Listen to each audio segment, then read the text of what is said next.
Bien-aimés frères et sœurs, shalom à vous tous et toutes qui nous suivez depuis les réseaux sociaux. Nous prions au cours de cette messe pour toutes les personnes qui souffrent de cette pandémie. Nous voulons penser à tous ceux et celles qui portent le Covid-19 en eux, qui sont malades de cette maladie. Que le Seigneur, dans sa grande bonté, au cours de cette messe, continue à les visiter et à leur apporter la guérison.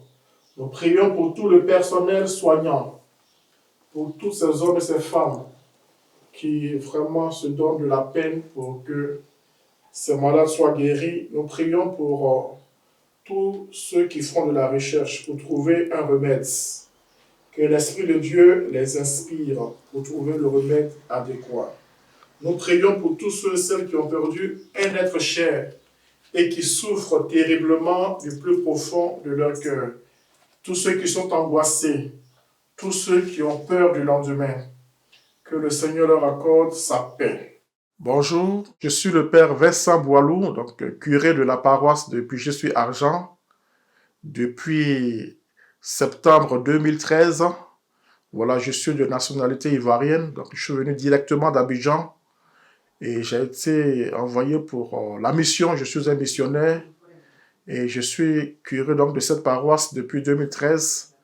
Et j'ai la charge, en tant que curé, donc, de conduire les fidèles qui sont dans la ville de Puget-sur-Argent sur voilà, le chemin du Seigneur. Et donc, c'est une charge de pasteur, donc de berger. Voilà, je suis le représentant de l'évêque ici, dans cette ville, l'évêque du Var, évidemment. Nous faisons les messes tous les jours ici dans cette paroisse. Et puis, nous avons aussi d'autres activités ordinaires que nous organisons. Par exemple, pendant le temps de carême, nous organisons une collecte de denrées alimentaires non périssables pour Puget Solidarité, donc pour les acheminer, pour les personnes qui sont voilà, dans des nécessités alimentaires, les personnes seules. La paroisse a déjà aidé des enfants du Vietnam, du nord du Bénin, la Caritas France aussi, en tout cas beaucoup d'organismes. Voilà. Nous organisons aussi un repas pour les personnes seules. Une fois par an, les personnes seules de Puget. Nous organisons des rassemblements de prière une fois par mois les dimanches, voilà, avec une ambiance de joie où on fait beaucoup de louanges, on danse, on écoute la parole de Dieu et on prie pour les personnes. Et puis la paroisse aussi a pour mission voilà, de s'occuper de la cure des âmes. Donc voilà, nous rendons visite aux personnes âgées, aux personnes malades, et surtout à ceux qui ont longtemps quand même pratiqué, qui ne peuvent plus se déplacer, voilà, parce qu'ils sont immobilisés par la maladie, par le poids de l'âge. Donc nous allons vers elles et puis nous leur apportons la communion quand elles le demandent, ou bien simplement une présence, une assistance. Voilà, nous organisons beaucoup de mariages. Bon, peut-être que j'ai au moins 10 mariages par an ici à Puget et une quarantaine de baptêmes de bébés, une cinquantaine d'obsèques à l'église. Et puis nous avons à peu près 25 à 30 enfants qui suivent les cours de catéchisme. Donc voilà, nous organisons tout cela. C'est une grosse organisation.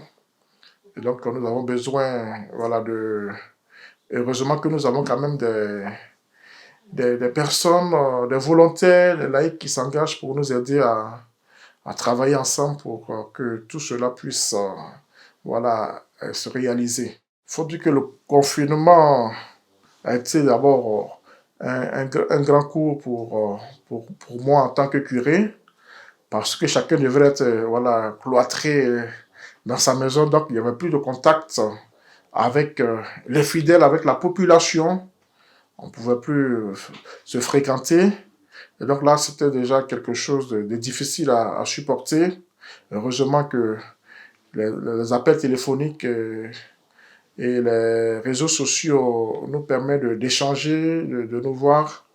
Et donc ça, ce fut le premier impact. Le deuxième impact, c'est que c'est vis-à-vis des fidèles qui étaient quand même habitués à se retrouver, à prier ensemble, à recevoir la communion. J'ai des paroissiens qui venaient aux messes tous les jours, parce que nous, on a les messes, voilà, 7 jours sur 7. Et les paroissiens venaient aux messes, ils ne manquaient pas.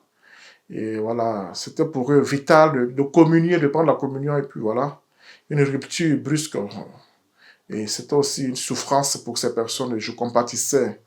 Voilà, quelquefois, ils m'appelaient, est-ce qu'on peut venir quand même? Je dis non, c'est pas possible, c'est la loi. Il faut respecter, c'est pour notre bien, c'est pour la santé de tous, hein. Donc il faut respecter, c'est pas possible. Et donc l'impact, c'est que, c'est sûr, il y a aussi un impact financier, ça c'est clair, hein, dans tous les domaines. Il n'y a plus de quêtes, il n'y a plus de deniers du culte, l'église aussi vit de dons, donc voilà, il y a cet impact financier qui a réjailli sur et la paroisse, sur l'église, sur la communauté humaine, sur la société des hommes. Au niveau de l'église, ici dans le Var-Est, nous sommes organisés en doyenné. Donc un doyenné, c'est quand même un ensemble de paroisses, d'églises qui sont proches et qui forment une unité et qui réfléchissent ensemble pour voir qu'est-ce qu'on peut faire ensemble, qu'est-ce qui est possible. Donc, on a réfléchi et appuyé aussi par l'évêque. On a senti qu'il ne fallait pas quand même laisser les chrétiens, voilà, sans prier, sans messe.